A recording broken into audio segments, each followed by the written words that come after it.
هو باصص للتلفزيون وهي عايزة تحكيله على اللي حصل في السوق مع صاحبتها. هو بيفكر في شغل وهي بترغي. ثواني، معلش أنا هقطعكم ثانية واحدة. اللي بيحصل دلوقتي ده هو أصل 90% من مشاكل البيوت. في ثانية، لو بقى عندك شعور إنك بتتكلم مع شريك حياتك لكن بتتكلموا لغتين مختلفتين خالص، هي تحكيله على مشكلتها فهو بيفهم إنها عايزة منه حل وهي بتشرح. هو يطلب رأيها بصراحة وهي بتفهم إنه بينتقدها. الموقف ده بسيط لكنه أصل 90% من مشاكل العلاقات. تخيل لو عرفت السر اللي ورا الاختلافات دي، السر اللي لو استوعبته هيخلصك من أكتر من نص المشاكل الزوجية اللي بتقابلكم. من الآخر، السر ده بالظبط هو اللي بيكشفه الكتاب الأشهر في العالم على مدار ال30 سنة اللي فاتوا، الرجال من المريخ والنساء من الزهرة، للكاتب جون جراي. الكتاب ده مش مجرد نظريات نفسية وجافة، لأ، ده دليل عملي عشان تفهم الطرف الآخر وتستوعبه زي ما هو، مش زي ما احنا عايزينه يكون. في الفيديو ده احنا مش هنقرأ لك ملخص تقليدي، لأ، احنا هنغوص مع بعض في أهم 3 اختلافات جوهرية بين طريقة تفكير الراجل والست، وهنقول لك على 3 مفاتيح ذهبية. أول فرق وأشهرهم التعامل مع الضغوطات. الراجل لما يقابله مشكلة تعرفوا بيعمل إيه؟ بيدخل في المغارة بتاعته، بيعزل نفسه، بيفكر في حل، ولما يوصله بيطلع ويكون كل حاجة خلصت.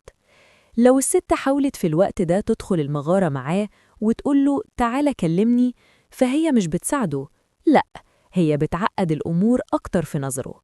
أما الست فهي لما تواجهها ضغوطات فهي محتاجة في البداية وقبل أي حاجة إنها تتكلم، محتاجة تفضفض وتشارك بمشاعرها وتفاصيل يومها، مش بالضرورة عشان هي عايزة حل، لكن لأن الكلام نفسه هو الطريق اللي بتتحسن بيه.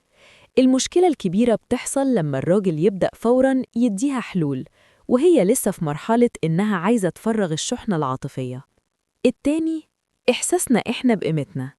الراجل جواه في العمق بيموت يحس إنه كفاية وإن الناس محتاجاله ومقدراه. أسرع طريق لقلبه إنك تقوليله إنك وحشاه، أو تطلبي رأيه في حاجة، أو تشكريه على تعبه حتى لو بسيط. أما الست فحاجتها الأساسية هي الإحساس إنها مهمة ومحبوبة. هي عايزة الاهتمام والرعاية. تصرف بسيط منها زي إنها تعمل لك الأكل اللي بتحبه ده بيعبر عن حبها. وإنت كمان لما تبادله الاهتمام ده وتسألها على يومها أو تديها لمسة حنية، فأنت بتملى خزان حبها كله.